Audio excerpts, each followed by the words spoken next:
Bismillahirrahmanirrahim. Ya yang rileks saja ya. Saya pernah ketemu orang yang pakaiannya itu ndak mungkin kalau orang syariat bilang ndak syar'i lah. Pakaian yang tidak syar'i. Tapi dia muslimah, dia ke masjid. Saya ditanya sama seseorang, "Gus, kok sama orang gitu mau bertemu?" Gitu. Karena saya bilang, "Kenapa?" Dia pakaiannya ndak islami. Dia tidak pakaian Islam itu nyata, tapi dia ke masjid itu Islam, ya tetap sholat itu Islam. Ketika dia ingin sholat dan tetap sholatnya pakai takbir, pakai rukuk, pakai sujud itu Islami. Wong setelah di masjid ya pakai mukena, pakai.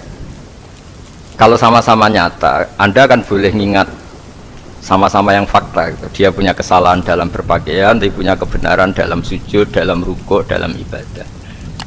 Dan itu tradisi Quran. Quran ya cerita fama ya'mal mithqala dzarratin khairan yarah wa may ya'mal mithqala dzarratin syarran yarah.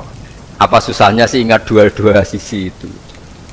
Sama bernegara atau bertetangga, kita bayangkan jangan bernegara dulu, terlalu luas, bertetangga saja ukuran. Karena nanti sama, bernegara sama bertetangga itu hadisnya sama.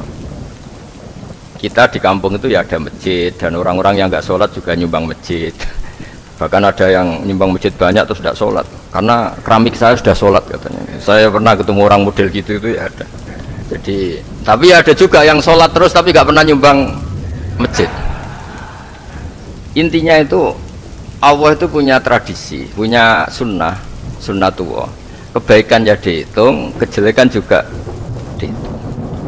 Dulu ketika Rasulullah SAW hidup bersama komunitas yang majmu', itu sebetulnya permintaannya Nabi, jangan halangi kami saat mau beribadah.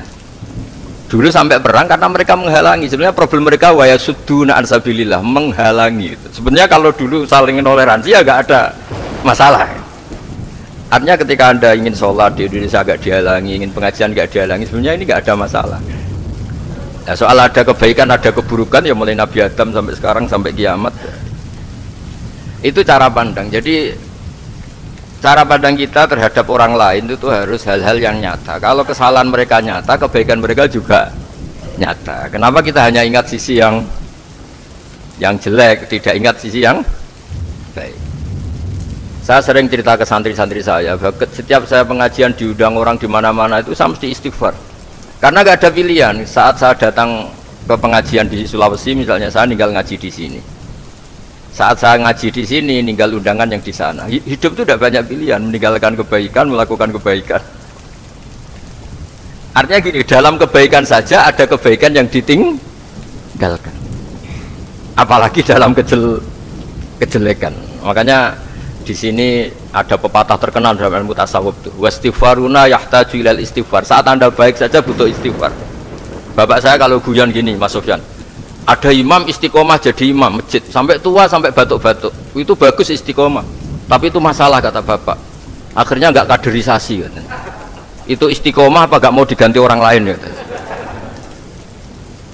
Ada kiai dai di mana-mana, itu mesti orang muji, oh itu dai di mana-mana, laris nggak pernah di rumah. Pondoknya pasti bubar itu karena ditinggal. Jadi kebaikan seperti ada orang sering sowan kiai, wah itu malah lebih masalah lagi kan. Kadang kiainya pas istirahat, yang disalamkan template uang jatah susu anaknya. Hari itu waya tagihan malah lari sowan kiai.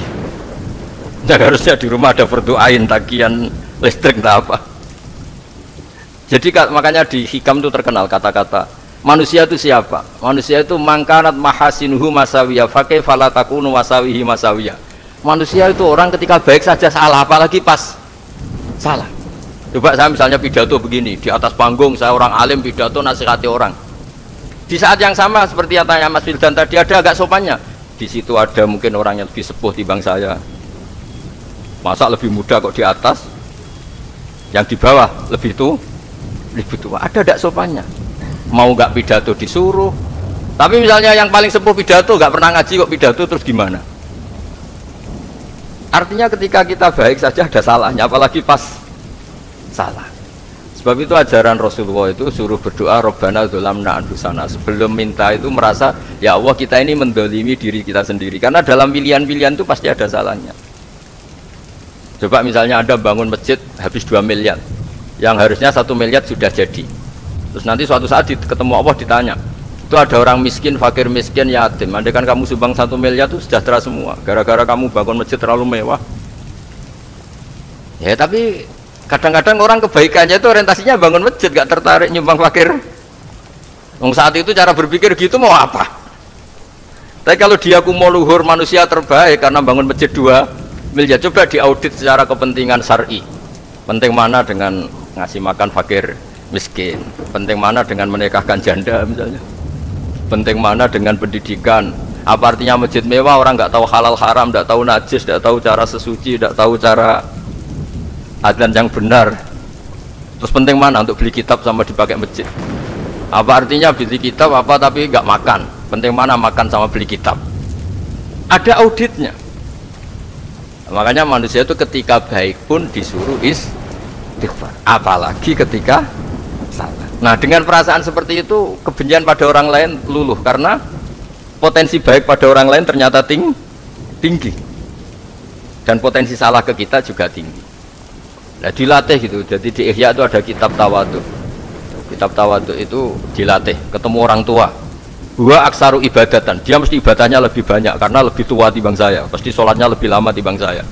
Ketika Anda sudah tua melihat anak-anak, gua aqallu minni maksiatan, mesti maksiatnya tidak banyak karena masih kecil. Terus ketika melihat orang fasik maksiat, la'alla wa yatubu alaih fa inna wa tawwabur rahim, mungkin Allah memberi tobat, bisa saja. Umar itu ingin bunuh Nabi, tapi Allah memberi tobat. Yang sowan kiai saja tidak mesti dapat tobat. Umar ingin bunuh Nabi, tapi Allah memberi tobat, akhirnya ya tobat jadi Islam yang baik. Dalam sejarah Wali Songo Kalijogo sowan Sunan Bonang itu ingin garong, tapi malah jadi muridnya jadi wali. Kalau Allah sudah menghendaki tidak ada. Perang Uhud orang Islam kalah itu karena panglimanya siapa? Khalid bin Walid, tapi dia malah yang dapat hidayah. Nah sama orang yang sekarang Anda benci bisa saja Allah merencanakan ada apa? Hidayah di situ. Dan kita yang merasa benar jangan saja ada rencana Allah bikin kita su'ul khotimah, na'udzubillah min dzalik, kan tidak pernah tahu. Nah, dari tidak pernah tahu itu orang diusahakan tawadhu. Wa ma adri ma yuf'alu bi wala bikum, kita tidak pernah tahu. Makanya meskipun saya ini kiai terus kata orang banyak itu ketok, kalau istighfar ya nangis betul. Cuma kan nggak perlu di depan umum, nanti ada penampilan kan ribet kan nanti. Sudah nangis nggak ikhlas, nggak mutu. Ya gitu ya.